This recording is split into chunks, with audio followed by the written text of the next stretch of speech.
Assalamualaikum warahmatullahi wabarakatuh. Seluruh bangsa dan setanah air, jumpa lagi di channel Jagat Loop itu. Semoga dalam keadaan sehat, tak kurang satu apa, rahmah barokah salamah Allah curahkan untuk kita semua. Wafi, benar-benar keterlaluan mengaku santri tapi sul adab kepada kiai sepuh yang notabene menggurui, bahkan menghina dengan kata-kata yang sangat pedas.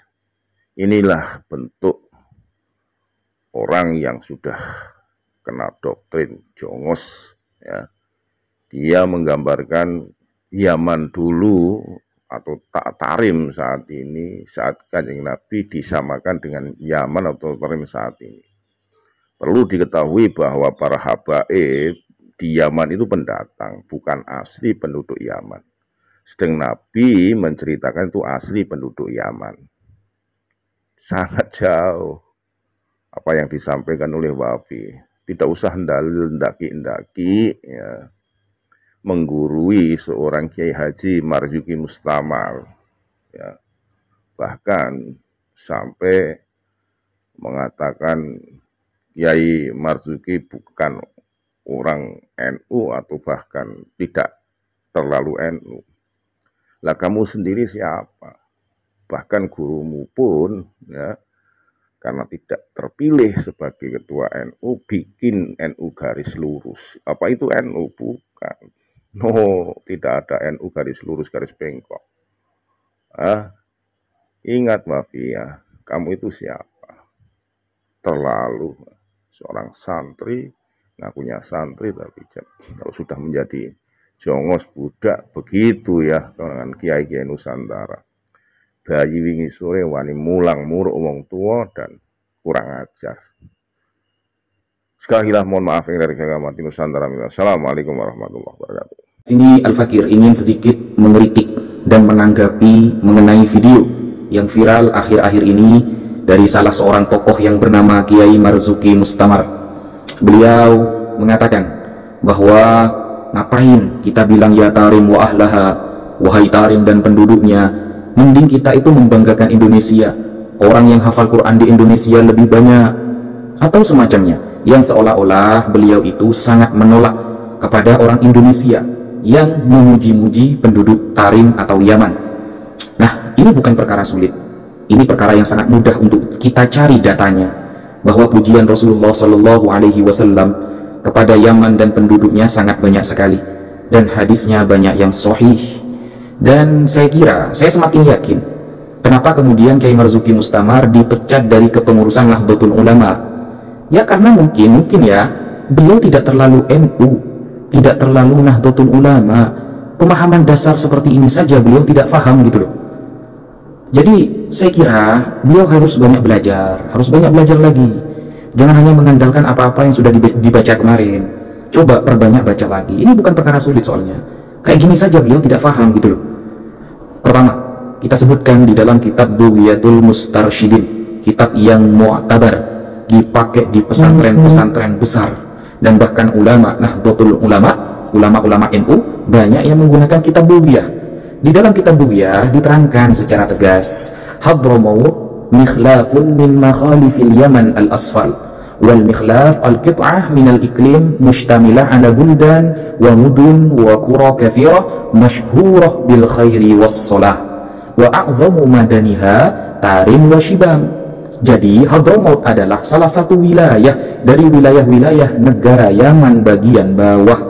Istilah al-mikhlaf adalah bagian dari satu negeri atau daerah yang mencangkup beberapa daerah, beberapa kota, dan beberapa desa yang sangat banyak.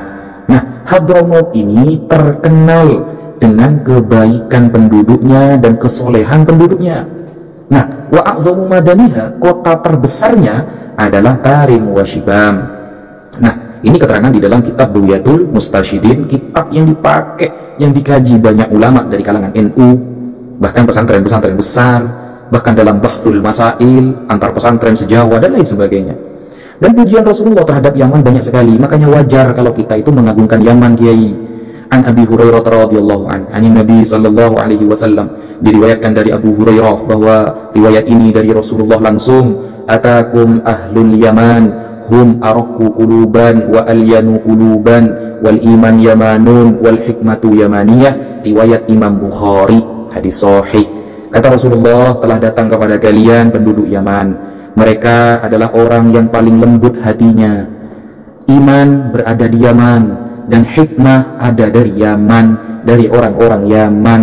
Kata siapa? Kata Rasulullah SAW di dalam hadisnya, wajar kalau kita mengagumi orang-orang Yaman, dan bahkan hadis-hadis mengenai eskatologi, mengenai akhir zaman, Rasulullah rata-rata mengagungkan Syam dan Yaman. Sampai Rasulullah dulu mendoakan, Allahumma barik lana fi Syamina, berkahilah tanah Syam kami ya Allah, wa barik lana fi Yamanina, dan berkahilah tanah Yaman kami. Doa Rasulullah tidak akan pernah luput. Jadi kalau Rasulullah saja mendoakan kota itu, negara itu, tanah itu, dan penduduknya, maka wajar kita sebagai umat Nabi Muhammad SAW juga mengagungkannya, gitu loh.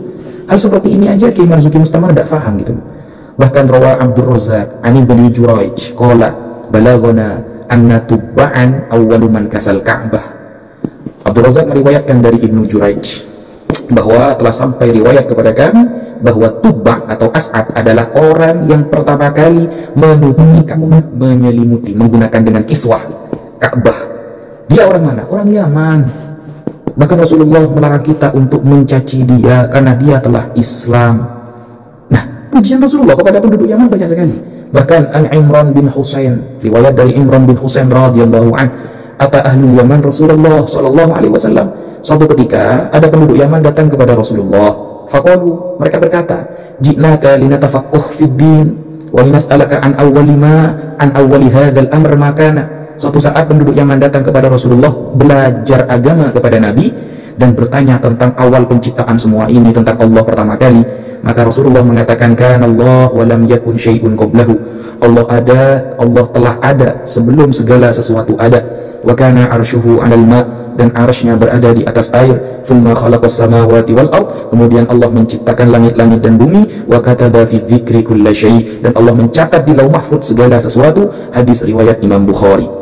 Nah, ini keutamaan ahlul Yaman, penduduk Yaman, bahwa mereka itu thalabul ilmi kepada Rasulullah, mencari ilmu. Makanya ada riwayat yang mengatakan al-fiqhu bil Yaman, fikih itu di Yaman. Maksudnya fikih apa? Orang-orang yang memahami kemudian Islam secara menyeluruh rata-rata ada di Yaman. Hadisnya ada itu. Nah, bahkan Rasulullah SAW mengatakan, qad ja'akum ahlul Yaman wa hum awwalu man ja'a bil musahafah. Telah datang kepada kalian penduduk Yaman, dan mereka adalah orang yang pertama kali datang dengan cara bersalaman, bermusahafah. Kita kalau datang bertemu orang salaman, itu awalnya dari ahlul Yaman, dari penduduk Yaman. Itu keutamaan mereka. Hadis ini diriwayatkan oleh Imam Ahmad, Imam Abu Dawud, dan Imam Bukhari di dalam kitab Al-Adabul Mufrad, wa huwa sahih, dan hadis ini sahih. Bahkan qala Ibnu Rajab Al-Hambali, ulama yang bernama Ibnu Rajab Al-Hambali mengatakan di dalam kitabnya Fadlu Ilmi Salaf ala Ilmi Khalaf, beliau secara tegas berkata, waqad syahidan Nabi sallallahu alaihi wasallam li ahli Yaman bil iman wal fiqh. Nabi Muhammad telah bersaksi bahwa penduduk Yaman adalah orang yang beriman, orang yang paham agama Islam. Wa ahlul Yaman aqallun nasi kalaman wa tawassu'an fil ulum. Dan penduduk Yaman adalah orang yang bicaranya sedikit tapi ilmunya luas. Lakin ilmuhum ilmun nafi' fi qulubihim wa yu'abbiruna bi alsinatihim. Dan ilmu mereka ilmu yang bermanfaat fi qulubihim, di hati mereka, dan mereka menyampaikannya dengan lisan-lisan mereka alal qadril muhtaj ilaihi min dzalika. Hanya sekedarnya saja, sesuai sesuai hajat, tidak bertele-tele dalam hal menyampaikan ilmu. Wa hadza huwal fiqhu wal ilmun nafi', dan inilah yang dimaksud dengan al-fiqhu dan ilmu yang bermanfaat. Kata Imam Ibnu Rajab Al-Hambali. Keutamaan apa? Keutamaan penduduk Yaman. Masa begini saja tidak faham, Kiai?